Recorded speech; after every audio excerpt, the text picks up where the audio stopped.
विमल बोलो, जुबा केसरी या फिर अल्कोहल की। Hi everybody, welcome back to my YouTube channel excellence with Prashant. आज हम अपने कंज्यूमर प्रोटेक्शन चैप्टर को खत्म करेंगे, सो लेट्स स्टार्ट। चलिए स्टार्ट करते हैं अपने चैप्टर के सेकंड मोस्ट इंपॉर्टेंट टॉपिक से, redressal agency under consumer protection act 2019। जब किसी प्रोडक्ट की वजह से आपका नुकसान हो, आपकी लाइफ, हेल्थ, प्रॉपर्टी डैमेज हो या आपके साथ कोई फ्रॉड हो एज अ कंज्यूमर, तो आप अपनी कंप्लेंट कहाँ दर्ज करेंगे, किसको बताएंगे अपनी कंप्लेंट? तो ये है 3 forum, district forum, state commission और नेशनल कमीशन। अगर आपके साथ कुछ गलत होता है तो आप इनके पास जाएंगे और आप उन्हें बताएंगे कि मेरे साथ ऐसा ऐसा गलत हुआ है, और आप उन्हें प्रूफ देंगे। तो वन बाय वन देखते हैं ये डिस्ट्रिक्ट फोरम क्या होता है, स्टेट कमीशन क्या होता है और नेशनल कमीशन क्या होता है। तो डिस्ट्रिक्ट फोरम कहता है it consist of a president and 2 member, one of member has to be a women. District forum में एक प्रेसिडेंट होना चाहिए और प्रेसिडेंट के अलावा 2 मेंबर्स होने चाहिए, उसमें से एक मेंबर वुमेन होनी चाहिए। स्टेट कमीशन कहता है it consist of a president and 4 members, one of the member has to be a women.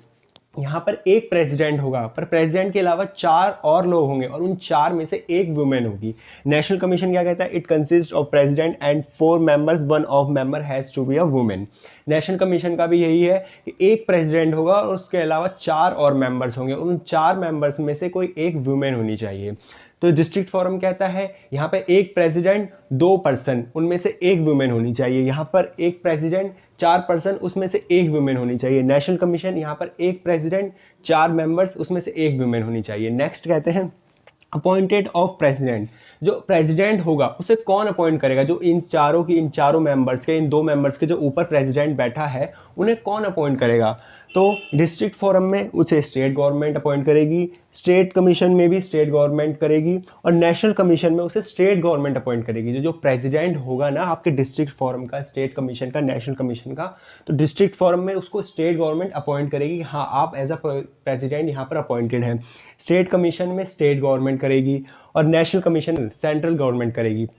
अगर आप हरियाणा का स्टेट कमीशन देखेंगे तो वहाँ पर हरियाणा का ही स्टेट गवर्नमेंट एक प्रेसिडेंट को अपॉइंट करेगी। नेक्स्ट देखते हैं who can be a president. President appoint तो सेंट्रल गवर्नमेंट कर देगी, स्टेट गवर्नमेंट कर देगी, पर प्रेसिडेंट बनने के लायक कौन है? ऐसे तो है नहीं कि किसी भी चलते हुए आदमी को प्रेसिडेंट बना दिया या किसी को भी प्रेसिडेंट बना दिया, या मैं आपको ज़्यादा पैसा देता हूँ, आप मुझे इसका डिस्ट्रिक्ट फोरम का प्रेसिडेंट बना दो। ऐसा नहीं होता है। तो कौन प्रेसिडेंट हो सकता है? अब वर्किंग और रिटायर्ड जज ऑफ डिस्ट्रिक्ट कोर्ट। जो डिस्ट्रिक्ट कोर्ट का जो वर्किंग या रिटायर्ड जज होगा ना, वही डिस्ट्रिक्ट फोरम का प्रेसिडेंट बन सकता है। यहाँ पर वकील भी नहीं बन सकते, लॉयर्स भी प्रेसिडेंट नहीं बन सकते, सिर्फ जजेस, वो भी वर्किंग जज और रिटायर्ड जज। तो डिस्ट्रिक्ट फोरम में डिस्ट्रिक्ट कोर्ट का रिटायर या फिर वर्किंग जज ही प्रेसिडेंट बन सकता है। स्टेट कमीशन में स्टेट हाई कोर्ट का रिटायर और वर्किंग जज ही प्रेसिडेंट बन सकता है और नेशनल कमीशन में सुप्रीम कोर्ट का रिटायर और वर्किंग जज ही प्रेसिडेंट बन सकता है। तो हम एक बार इनको तीनों को फिर से देखते हैं। डिस्ट्रिक्ट फोरम क्या कहता है? इसमें एक प्रेसिडेंट होगा, 2 लोग होंगे, उन दोनों में से एक का वुमेन होना ज़रूरी है। प्रेसिडेंट को स्टेट गवर्नमेंट अपॉइंट करेगी और जो प्रेसिडेंट है वो वर्किंग या रिटायर्ड जज होना चाहिए डिस्ट्रिक्ट कोर्ट का। वैसे ही स्टेट कमीशन में इसमें एक प्रेसिडेंट होगा और उसके अलावा 4 मेंबर्स और होने चाहिए, उन 4 में से एक वुमेन होनी चाहिए, उसको स्टेट गवर्नमेंट अपॉइंट करेगा। और वो जो प्रेसिडेंट है वो वर्किंग या रिटायर्ड जज होना चाहिए हाई कोर्ट का। नेशनल कमीशन में यहाँ पर 4 मेंबर्स होंगे, एक प्रेसिडेंट होगा, उन 4 मेंबर्स में से एक वुमेन होनी ज़रूरी है, उसको सेंट्रल गवर्नमेंट अपॉइंट करेगी प्रेसिडेंट को। और जो प्रेसिडेंट है वो वर्किंग या रिटायर्ड जज ऑफ सुप्रीम कोर्ट होना चाहिए। अब इसके नेक्स्ट पॉइंट्स देखते हैं। जो हमने पहले 3 पॉइंट्स देखे थे वो हमने एज अ वर्किंग पर्सपेक्टिव देखे थे। डिस्ट्रिक्ट फोरम क्या होता है, उसमें कितने लोग होते हैं, उसका जो प्रेसिडेंट होता है उसे कौन अपॉइंट करता है, प्रेसिडेंट अपॉइंट होने के लिए क्या क्या एलिजिबिलिटी होती है। पर अब ये 3 पॉइंट्स हम एज अ कंज्यूमर पर्सपेक्टिव देखेंगे कि अगर मेरे साथ 10 लाख रुपए का फ्रॉड हुआ है तो मैं कहाँ जाऊँ, किसके पास जाऊँ? अगर मेरे साथ 2 करोड़ रुपए का फ्रॉड हुआ है तो मैं कहाँ जाऊँ? तो अब हम देखते हैं कैसे कैसे ये district forum complaints where the value of goods and services does not exist 1 crore. अगर मेरे साथ 1 रुपए से लेके 1 करोड़ तक का भी कोई फ्रॉड हुआ है तो मैं डिस्ट्रिक्ट फोरम के पास जाऊंगा। और where the value of goods and services exit 1 crore to 10 crore, और अगर मेरे साथ 1 करोड़ से लेके 10 करोड़ तक का कोई फ्रॉड हुआ है तो मैं स्टेट कमीशन के पास जाऊंगा। और where the value of goods and services exceeds ₹10 crore, और अगर मेरे साथ 10 करोड़ से ऊपर का कोई फ्रॉड हुआ है एज अ कंज्यूमर तो मैं नेशनल कमीशन के पास जाऊँगा। Appeal against the order with in 45 days, with in 45 days, with in 45 days. मैं डिस्ट्रिक्ट फोरम के पास गया, मैंने वहाँ अपना केस रजिस्टर करवाया, डिस्ट्रिक्ट फोरम ने मेरे केस को एनालाइज़ किया और उस पर अपना जजमेंट दिया। अगर मैं डिस्ट्रिक्ट फोरम के जजमेंट से खुश नहीं हूँ, सेटिस्फाइड नहीं हूँ, तो मैं with in 45 days state commission के पास जा सकता हूँ। विद इन 45 डेज जजमेंट आने के बाद, जब स्टेट डिस्ट्रिक्ट फोरम का जजमेंट आ जाएगा और मैं उससे सेटिस्फाइड नहीं होऊंगा, तो विद इन 45 डेज मैं स्टेट कमीशन के पास चला जाऊँगा जस्टिस मांगने। और अगर स्टेट कमीशन के भी जजमेंट से मैं सेटिस्फाइड नहीं हूँ, तो मैं नेशनल कमीशन के पास चला जाऊँगा विद इन 45 डेज। और अगर मैं नेशनल कमीशन के जजमेंट से भी सेटिस्फाई नहीं हूँ, तो मैं सुप्रीम कोर्ट के पास भी जा सकता हूँ अगर मेरे साथ कोई बड़े अमाउंट का फ्रॉड हुआ है तो। इन नंबर्स आज की डेट में ये जो डिस्ट्रिक्ट फोरम है, स्टेट कमीशन है, नेशनल कमीशन है, ये कितने हैं? तो 678 हमारे डिस्ट्रिक्ट फोरम्स है, 35 हमारी स्टेट कमीशन है और एक हमारा नेशनल कमीशन है और एक हमारा सुप्रीम कोर्ट है। आप इसको अपने आंसर में इसको ऐड कर सकते हैं, वो गलत नहीं माना जाएगा।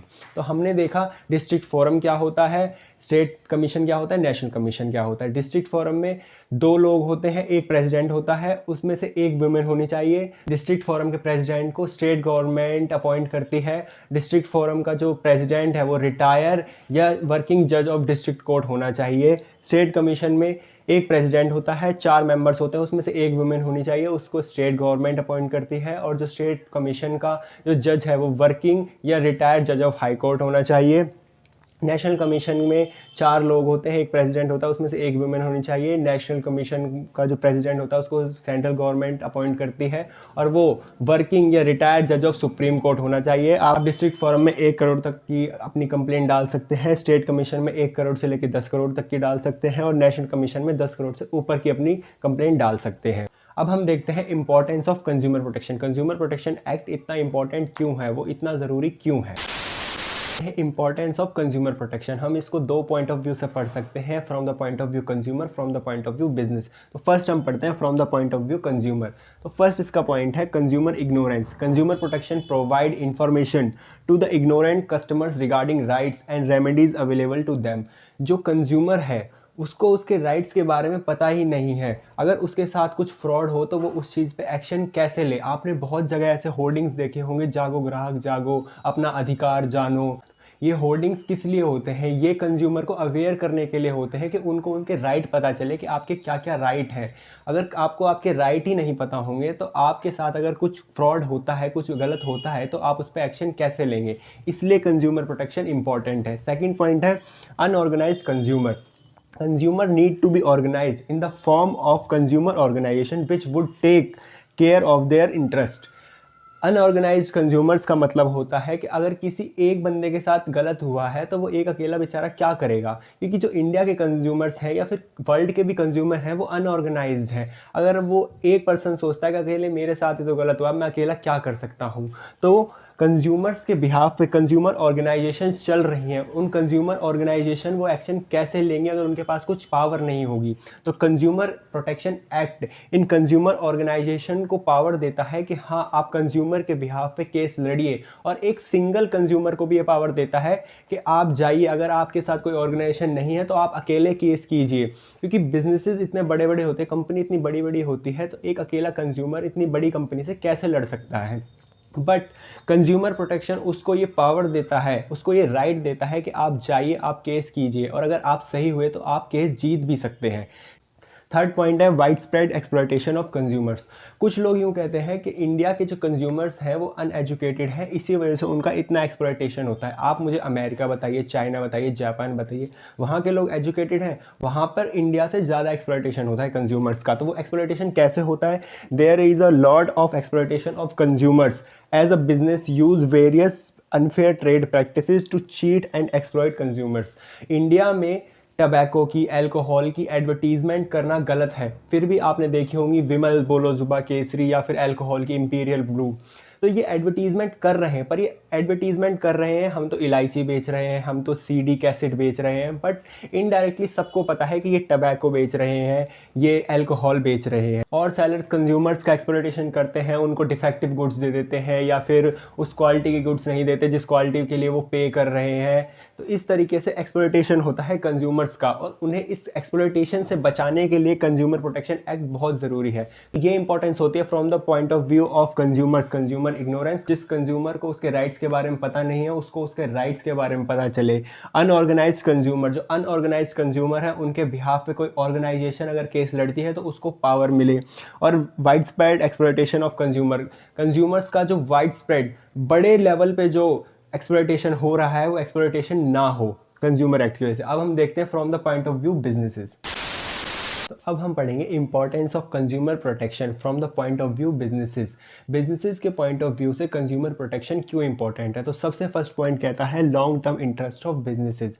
Businesses realise that it is a long term interest to satisfy their customers. जो बिजनेसेस हैं उनको ये रियलाइज हो चुका है कि वो लॉन्ग टर्म में काम करेंगे, उन्हें शॉर्ट टर्म प्रॉफिट अर्न नहीं करना, उन्हें लॉन्ग टर्म प्रॉफिट अर्न करना है। और अगर आपको लॉन्ग टर्म प्रॉफिट अर्न करना है तो आप कस्टमर्स को एक्सप्लॉइट नहीं कर सकते, क्योंकि अगर एक बार तो आप किसी कस्टमर का फ़ायदा उठा लोगे पर वो दोबारा आपके पास नहीं आएगा। अगर आप एक बार उसका फ़ायदा उठा लोगे तो वो दिएगा, आप कहीं और से सामान लेना, बट उस सेलर से मत लेना। क्यों? क्योंकि वो आपको एक्सप्लॉइट करेगा, वो आपको अच्छी चीज़ नहीं देता है। सेकंड पॉइंट हमारा कहता है business use society resources. Business organisation use resources which belongs to the society. जो बिजनेसेस होते हैं वो सोसाइटी के रिसोर्सेज को यूज़ करके और सोसाइटी को ही एक्सप्लॉइट करें, ऐसा तो नहीं होता। अगर वो सोसाइटी को एक्सप्लॉइट करेंगे तो उनका बिजनेसेस रन नहीं कर पाएगा। Social responsibility, it is social responsibility of businesses to provide good quality product at reasonable price. ये बिजनेस की सोशल रिस्पॉन्सिबिलिटी भी होती है कि जो प्राइस आप चार्ज कर रहे हैं सोसाइटी से या कंज्यूमर से, तो क्या आप वैसी क्वालिटी भी दे रहे हो। अच्छी क्वालिटी दोगे तो अच्छा प्राइस चार्ज किया। अगर आप प्राइस ज़्यादा चार्ज कर रहे हैं और क्वालिटी बेकार दे रही हैं तो आप पे कंज्यूमर प्रोटेक्शन एक्ट काम करेगा। थर्ड है moral justification. It is moral duty of any businesses take care of consumer interest and avoid any form of exploitation. Businesses का ये एक मोरल होता है, एक मोरल जस्टिफिकेशन होता है कि वो बिजनेस ढंग से करें, वो कस्टमर्स का एक्सप्लॉयटेशन ना करें। एक सेलर ने बेकार वेजिटेबल्स प्रोवाइड करी हैं और उस बेकार वेजिटेबल्स की वजह से जो बच्चे हैं जिनको वो खाना दिया गया है, अगर वो बीमार पड़ जाते हैं तो ये क्या होगा, ये उसकी मोरल वैल्यूज़ के खिलाफ है। आप ऐसा नहीं कर सकते क्योंकि आपके बैड वेजिटेबल्स की वजह से किसी की हेल्थ ख़राब हो रही है। फिफ्थ पॉइंट है हमारा गवर्नमेंट इंटरवेंशन। अगर आप चाहते हैं आपका बिजनेस स्मूथली वर्क करे, आप लॉन्ग टर्म में बिजनेसेस चलाएं, प्रॉफिट अर्न करें, तो आप कस्टमर को एक्सप्लॉइट करने की ना सोचें, आप कस्टमर को किंग सोचें। क्योंकि अगर आप किंग के साथ कुछ गलत करेंगे तो आपको सज़ा मिलेगी, और सज़ा कौन देगा? वो देगा गवर्नमेंट। गवर्नमेंट आपके बिजनेसेस में इंटरफेयर करेगी और अगर आप कुछ गलत कर रहे हैं तो आपका बिजनेस वो सील भी कर सकती है। अब हम पढ़ते हैं ways and means under consumer protection act 2019। करते हैं ways and means of consumer protection. ये टॉपिक आपके चैप्टर का लास्ट टॉपिक है, तो चलिए इसको भी ख़त्म करते हैं। तो सबसे फर्स्ट है self regulation of businesses. Business की ये खुद की रिस्पॉन्सिबिलिटी होती है कि ये कंज्यूमर्स को एक्सप्लॉइट ना करें। ये लॉन्ग टर्म में अगर इन्हें प्रॉफिट अर्न करना है तो बिजनेसेस कंज्यूमर को अच्छा क्वालिटी का प्रोडक्ट दे और उनको अगर कोई प्रॉब्लम आती है तो उनकी बात सुने। Self regulation of business, many firm have set up their own customer care centres. जब भी अगर आपको किसी प्रोडक्ट से प्रॉब्लम आती है तो आप उसके कस्टमर केयर को कॉल करके बता सकते हैं कि मुझे इस प्रोडक्ट से ये प्रॉब्लम आ रही है, प्लीज़ इसको सॉल्व कीजिए। तो बिजनेसेस खुद भी इस चीज़ का ध्यान रखते हैं कि कस्टमर्स को कोई प्रॉब्लम ना आए, because consumer is the king. Second है business association, federation of Indian chamber of commerce of Indian FICCI, confederation of Indian industry CII। ये कुछ एसोसिएशन है जो बिजनेसेस को बताती है कि आप ऐसे ही बिजनेसेस कर सकते हैं, आपके बिजनेस करने का तरीका, कोड ऑफ कंडक्ट यही है, आप इससे बाहर जाके बिजनेस नहीं कर सकते। तो ये एसोसिएशन ध्यान रखते हैं कि किसी भी तरीके से कंज्यूमर का एक्सप्लॉयटेशन ना हो। थर्ड है consumer awareness, a consumer who is well inform about their rights. अगर कंज्यूमर खुद ही इतना अवेयर होगा, खुद ही उसको उसके राइट्स के बारे में पता होगा, तो उसको कोई भी एक्सप्लॉइट नहीं कर पाएगा, चाहे वो कितनी भी कोशिश करे।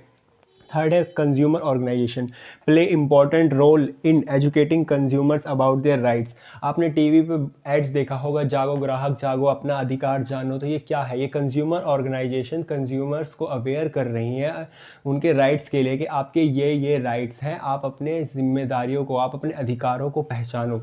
लास्ट है government, the government can protect the interest of consumers by enacting various consumers. आपके फ़ोन पे काफ़ी बार एसएमएस आते होंगे कि इस नंबर से अगर आपको कॉल आए तो आप फ़ोन ना उठाएं या फिर किसी को भी अपना ओटीपी शेयर ना करें। ये क्या है? ये गवर्नमेंट आपको अवेयर कर रही है कि आपका कोई फ़ायदा ना उठा सके, आपके साथ कोई चीट ना कर सके। तो ये सारे 5 पॉइंट हैं: self regulation of business, business association, consumer awareness, consumer organisation, government. इसी के साथ आपका कंज्यूमर प्रोटेक्शन चैप्टर ख़त्म हो गया है। इस चैप्टर में जो सबसे इम्पॉर्टेंट पढ़ने वाला है वो है कंज्यूमर राइट्स और redressal agency of consumer protection. इन्हीं दोनों में से केस स्टडीज़ आती हैं, बाकी भी आप अपनी नॉलेज के लिए पढ़ लीजिएगा, बट कंज्यूमर राइट्स और रिड्रेसल एजेंसी को आप थोड़े अच्छे से पढ़ना। हमने इस चैप्टर में पढ़ा कंज्यूमर कौन होता है, कंज्यूमर प्रोटेक्शन क्या होता है, कंज्यूमर प्रोटेक्शन कैसे काम करता है, importance of consumer protection, rights of consumer protection, redressal agency of consumer protection, ways and means of consumer protection. इसी के साथ आपका ये चैप्टर खत्म हो चुका है। मिलते हैं नेक्स्ट चैप्टर में। Thank you.